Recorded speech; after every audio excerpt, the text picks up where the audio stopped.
The angle of elevation of a cloud. Can you please pay attention here? The angle of elevation of a cloud from a point 60 meters above the lake. Lake. This is lake, right?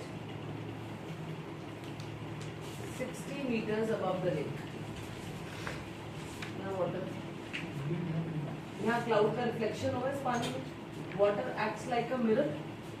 जैसे mirror में हमारी image आती है, पानी भी mirror की तरह ही हमारी इमेज देगा. 60 meters above the lake. First pay attention to how to draw the figure. This is an exclusive question, one of its own kind, never done before. बिल्कुल अलग है जितने भी सम्स आज तक किए. And ये आता है exam. The angle of elevation of a cloud from a point 60 meters above the lake is 30 degree. Here are cloud. This is cloud. This angle of elevation is 30 degree. And angle of depression of reflection of the cloud in the lake is 60 degree. Reflection is a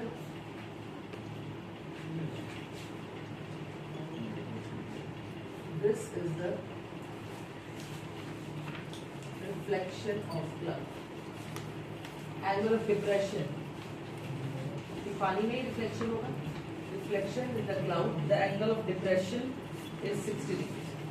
Is the figure clear? एक question इसमें ऐसे भी है, ये वाला angle alpha दिया और angle beta दिया, कोई डिग्रीज नहीं.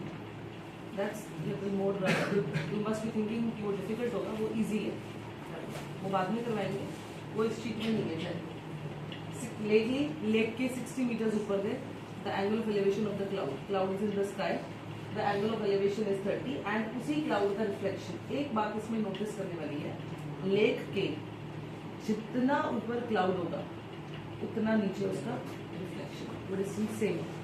अब हम मिरर के आगे खड़े हैं, जितना हम मिरर के ऐसे खड़े हैं उतनी हमारी इमेज डिस्टेंस, मिरर से हमारा डिस्टेंस और हमारी इमेज का डिस्टेंस इक्वल होगा. जैसे angle of incidence equal to angle of reflection कहते हैं, फिजिक्स में पढ़ा होगा. तो जितना हमारा इमेज से हम आगे खड़े हैं, मतलब मिरर से जितना हम आगे खड़े हैं, ये मेरा मिरर, हम ऐसे हैं, तो हमारी जो इमेज है वो उतनी ऐसी सेम डिस्टेंस होगा. This distance is equal to this distance. तो इस पोजीशन के से सी ऊपर है और उसका reflection C dash. Figure clear है सबको? एग्जैक्टली यही फिगर बनना चाहिए, अदरवाइज सब खराब हो जाए. Are you getting my point? अब देखिए, find the height of the cloud from the surface of the lake. ये सरफेस ऑफ द लेक है, हाइट ऑफ द क्लाउड निकालना. अब आपको A B C, let's see the position of the cloud. Let's see with the position of the cloud and C dash be the position of reflection of cloud. Reflection of cloud. Reflection नीचे आ जाएगा और cloud ऊपर है. Cloud ऊपर है sky में और उसका reflection नीचे. एल के दिस, ये रेक्टेंगल है, ए एल के भी इक्वल क्या क्या होगा? A L is equal to B.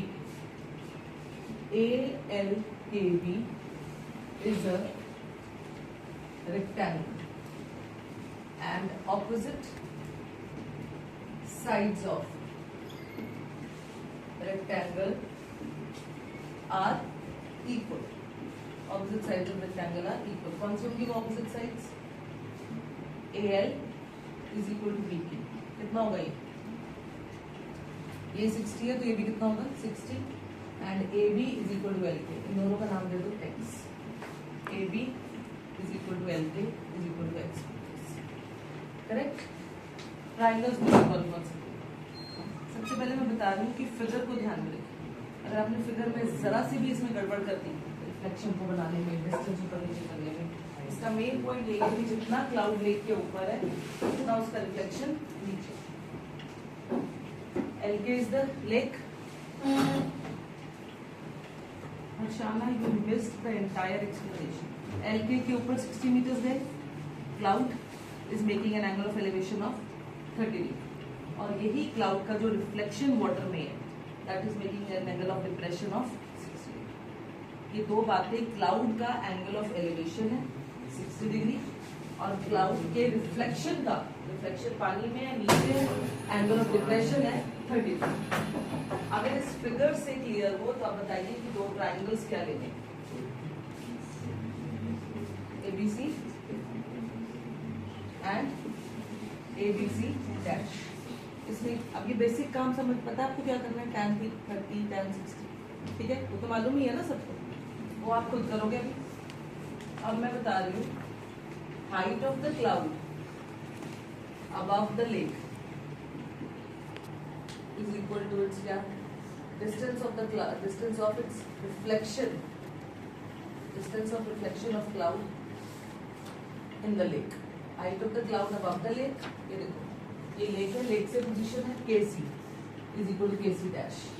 ये एक एक्स्ट्रा पॉइंट है जो आपने कभी किसी क्वेश्चन में नहीं, कभी कभी क्लाउड है, बर्ड भी आ सकता है, बर्ड का रिफ्लेक्शन लेक में, एरोप्लेन का क्लाउड रिप्लेस होगी, मतलब एक रिफ्लेक्शन का जो क्वेश्चन होगा, जो भी इमेज का, जो आपकी एनसीईआरटी में तो नहीं दिया हुआ, स्कूल्स में भी नहीं कराएंगे, और जो ये रिफ्लेक्शन होगा, चाहे वो क्लाउड का हो, चाहे लेक का हो, क्लाउड का हो, लेक का हो, किसी भी चीज का हो, this is the extra point. इसमें आप क्या लेने वाले हैं, टेंजेंट 30, और इसमें लेने वाले हैं टेंजेंट 60, ठीक है जी. टेंजेंट 30 की वैल्यू बोलिए क्या होगी, BC over AB, BC over AB. Tangent 60 की बताओ, बोलिए, tan 30 BC upon AB. Do you have BC? No. Let BC be equal to H. ये कितना बन गया, tan 30 is 1/√3 H over X. tan 60 BC dash over AB. What is tan 60? √3. BC dash कितना होगा बताइए, बोलो. BC dash BK plus KC dash. इसको ना आप H लिख चुके हो, तो ये पोर्शन 60 है, इससे इक्वल इस पोर्शन को ले लो H डैश. तो BC डैश की वैल्यू क्या आती है, BC dash 60 plus H and AB is X. आप द स्टेप्स क्लियर. ये डिस्टेंस 60 था, तो ये भी कितना होगा 60, ये H है और ये H डैश होगा, राइट. ये डिस्टेंस आ गया, सिर्फ ये tan 30 आ गया, tan 30 is H upon X and tan 60 is 60 plus H dash upon X, correct.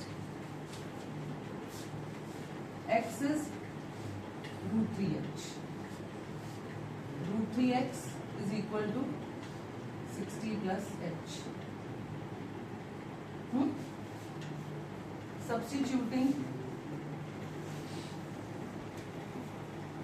1 into, substituting 1 into, ये x की वैल्यू है √3H, यहाँ लगा दिया, √3x की जगह क्या लगा दिया, √3H is equal to 60 plus H. √3 3H minus H is equal to 60.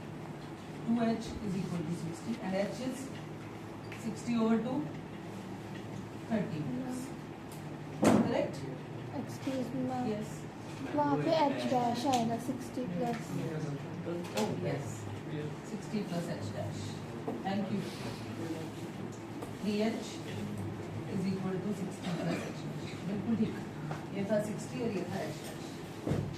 या अब ये माइनस नहीं हो सकते, ऑब्वियसली दोनों लगे हुए. अब जो ये मेन पॉइंट मैंने आपको बता था कि जो किसी भी क्वेश्चन में हमने लिखा है, जितना क्लाउड लेक के ऊपर है उतना उसका रिफ्लेक्शन लेक के नीचे. CK is equal to KC is equal to KC dash. KC को ब्रेक करना दो पार्ट्स में, KB plus BK, right? KB plus BC. KC is KB plus BC, correct? KC dash is, बोलो KC dash, BC dash minus BK.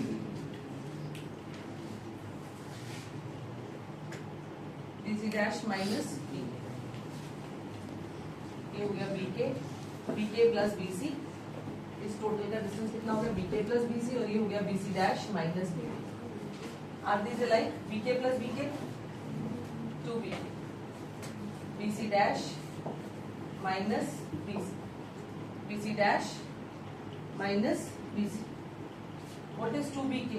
What is bk? What is the value of bk from the figure? 60। तुम्हें figure के बाद ही triangles का clear हो गया। यहाँ मेरे से गलती होगी जो h ले लिया, सारा क्वेश्चन ही गड़बड़ हो जाना था। ये h डैश है, अब ये इकट्ठे नहीं हो सकते। अब ये bc डैश की वैल्यू कितनी है? bc dash is 60 plus h dash, and bc is h 120 minus 60 is equal to h dash minus h.